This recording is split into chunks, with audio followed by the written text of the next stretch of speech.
शादी के फंक्शन चला रहा है, सब चीजें कर रहा है। अब ये रजब भट्ट था, कौन जो था, एक तो वो था टिकटॉकर जिसको किसी ने शेयर गिफ्ट कर दिया था। बताओ, कुत्ते को शेयर गिफ्ट कर दिया।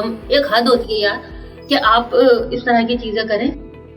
पैसा आ गया तो ठीक है, उसको संभाल के रखें। आपके पास जब नहीं था, रोटियों के लाले बड़े थे आपने जब आपके पास पैसा आया, आपने ये हरकतें करना शुरू कर दी। इसी तरह से मूवी के अंदर जो दिखाई चीज, इससे मुझे ये अंदाजा हुआ कि इनके पास पैसे की कमी बहुत थी, और जैसे ही इनके पास आया, इन्होंने बंदर के हाथ नारियल वाला सीन शुरू कर दिया, और साथ में इन्होंने दूसरे लोगों की तकलीफों को भूलना शुरू कर दिया। पहले ये सब मिलकर रोती थी, अब इन्होंने दूसरे की तकलीफों पर रोना छोड़ दिया। बल्कि ये लोग अपनी तकलीफें भी भूल गए। ये लोग भूल गए कि इन लोगों को हवा के अंदर कितने मसले होते थे जब ये लोग फ्लाइट पे जाते थे। कृति को भी अपने मसले भूल गए। जैसे आपको पता है, हमारा जो मुआशरा है, इनके पास जरा सा पैसा आ जाए, ये बस छोड़ के ट्रैवल करने लग जाते हैं जहाज में। अब जहाज में जाते हैं, लेकिन अपनी मेंटेलिटी तो वही जमीन की वादी रहती है ना इनकी, तो उस मेंटेलिटी को लेके ये वहाँ पे भी हरेस करते हैं। तो इससे पता चलता है कि आपका, पता है क्या, मैं जब काफी पहले की बात है, मैं कभी सोचा करती थी कि मैं होस्टेस बन जाऊँ, लेकिन क्योंकि मुझे बड़ा अच्छा लगता था उनका तैयार होकर जाना, और ये मेरा बड़ा मजा का लगता था मुझे ये सीन के, भाई बंदा जाओ फ्री में जहाज में ट्रैवल करके आ जाए मुल्क में। लेकिन अब इस तरह की ये वाली मूवी देखी, मैंने कहा यार ये तो बड़ा ही अच्छा हुआ हमने नहीं ज्वाइन किया। देखें जरा, इनको ना पैसे मिल रहे ना कुछ, ऊपर से हरेसमेंट फ्री में हो रही है इनके ऊपर। कृति सेनन, तो मैं कृति रेड्डी पता नहीं क्यों कहती रहती हूँ उसको, कृति सेनन का जो सीन था उसके अंदर हमें पता चला कि औरत को मजबूत होना चाहिए, चाहे वो जहाज के अंदर ही क्यों ना हो, उसको हेरेसमेंट हो सकती है। औरतों के लिए कोई भी जॉब आसान नहीं है। तो यहाँ पे ये भी चीज़ हमने देखी कि भाई औरतों के लिए अगर कोई भी शोबा हो, वहाँ पे कहीं पे भी मुश्किल आती है, अगर औरत वो नहीं है, स्ट्रांग नहीं है, तो वो कभी भी अपना काम आगे नहीं चला सकती। वो रोती बिसूरती पीछे बैठी रहेगी। जैसे वो जिस औरत के बच्चे की फीस नहीं जा पा रही थी, वो रो रही थी, कुछ नहीं कर रही थी। एक और सीन ये भी देखा हमने कि भाई ये जो बहुत मरा हुआ हाथी होता है ना 1.25 लाख का, ये मिसाल इस पे क्या नाम था, राजवंशी साहब जो थे इनके, उन्होंने अपने मरने पे साबित कर दी कि भाई 12 किलो सोना निकला उनके सीने पे चिपटा हुआ था। 12 किलो सोना, मतलब 1.25 लाख का हाथी जो होता था ना, ये वो हाथी से भी ऊपर चले गए थे।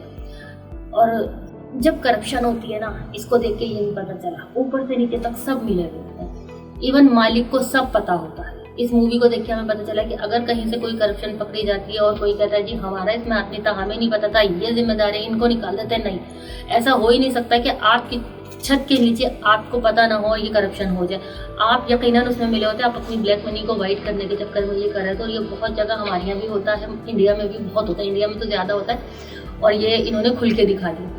अच्छा, इसके अंदर एक और बहुत अच्छा कैरेक्टर था, वो था दिलजीत का। दिलजीत के कैरेक्टर से मैंने क्या सीखा कि जब आपका कोई जीवन साथी या आपका कोई भी प्यारा अगर गलत रास्ते पर निकल जाए, या यूं कह लीजिए कि जब आप गलत रास्ते पर निकल जाएं और दिलजीत जैसा कोई शख्स जो आपको माफ करने को और सीधे रास्ते पे लाके आपको सही रास्ता दिखाने को तैयार हो, तो फिर आपकी लाइफ वापस ट्रैक पे आ सकती है। तो दिलजीत का कैरेक्टर मुझे इसमें बड़ा अच्छा लगा कि जिस तरह उसने तब्बू और ये कृति ये मिलके जब टिश्यू पेपर, टॉयलेट पेपर जो थे ये, और मूंगफली के पैकेट ये सब चुरा रहे होते हैं, और वो पूछती इसका क्या करेंगे, कि सिग्नल पे बेचेंगे। वो यकीनन यहाँ से चोरी करके जाते क्योंकि वो फ्रस्ट्रेशन में थे, उनको कुछ नहीं मिल रही थी। तो इससे मुझे पता चला कि भाई जब आप हकदार को हक नहीं देते ना, वो इसी तरह से, तो फिर जहाँ कहीं किसी भी ऑर्गेनाइजेशन के अंदर अगर हकदार को हक नहीं दे रहे होंगे ना, उनको सैलरीज नहीं देंगे, उनको बोनस नहीं देंगे, उनके साथ अगर ज्यादती की जा रही होगी ना, यकीन करें वो कहीं ना कहीं चूहे की तरह आपकी जो ऑर्गेनाइजेशन है, आपके एम्पायर को कतर रहे होंगे कहीं ना कहीं से, क्योंकि उनके पास कोई दूसरा रास्ता नहीं बचता। उसके अलावा जो एक सबसे अच्छी चीज़ इसके अंदर लगी ना, मतलब वैसे तो ये ओवरऑल मूवी मुझे बहुत अच्छी लगी, और इसके अंदर बहुत सारी चीज़ें थी सीखने समझने को।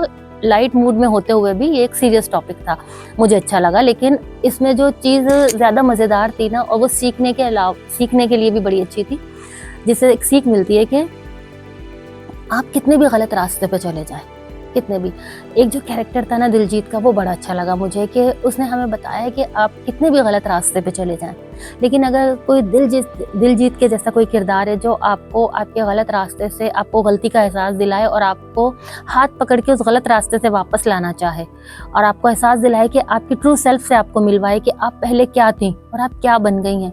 अगर कोई आपको ये रियलाइज़ करा देना और आपको वापस लेकर आए, तो आप वापस अपने ट्रैक पे भी आ सकते हैं और अपने ज़मीर से मिल सकते हैं। और उसके अलावा ये जो मोहब्बत होती है ना इंसान की ज़िंदगी में, इसे खोने का डर जो उन्होंने दिखाया मूवी में, ये भी बहुत अच्छा था। जिसमें करीना का भी होता है कि भाई ज़िंदगी बहुत लंबी है, अकेले क्या करेंगे ना इंसान, किस तरह रहेगा, जिस पे वो कृति के पास वापस आती है अपनी गलतियों के सुधारने के लिए। इसी तरह से जिस तरह दिलजीत उसको वापस लेकर आता है गलत रास्ते से, तो ये बड़ा अच्छा था, मुझे बहुत अच्छा लगा इसके अंदर। इसके अलावा इसके अंदर गाने बहुत अच्छे थे और सबसे अच्छा तो वो जो इन्होंने पुराने गानों को यूटिलाइज़ किया ना, ये बहुत अच्छा था। ये जो कुकू वाला मतलब माधुरी वाला जो स्टाइल इन्होंने दिया ना, मुझे बड़ा अच्छा लगा इसके अंदर। तो इन्होंने गानों से भी बहुत अच्छे से इंसाफ किया और खेला है। मैं कहूँगी ये मूवी आपने एंजॉय करने के लिए देखी होगी, लेकिन एक बार इस मूवी को दोबारा देखें। और इसके अंदर बहुत सारे ऐसे मैसेजेस हैं जो कि लाइट मूड में होने की वजह से हम मिस कर जाते हैं, लेकिन ये इसके अंदर बहुत सारी चीज़ें ऐसी हैं जो हमें ज़िंदगी का सबक देती हैं। तो इसके साथ ही ये सबक आपने सीख लिया तो मैं अपना लेक्चर बंद करूँ। इंशाल्लाह हम अगले एपिसोड में दोबारा मिलेंगे। लेकिन उसके अलावा मैं जाने से पहले बता दूं कि ये सबक सिखाने के लिए इन्होंने तकरीबन कोई 75 करोड़ का बजट लगाया है।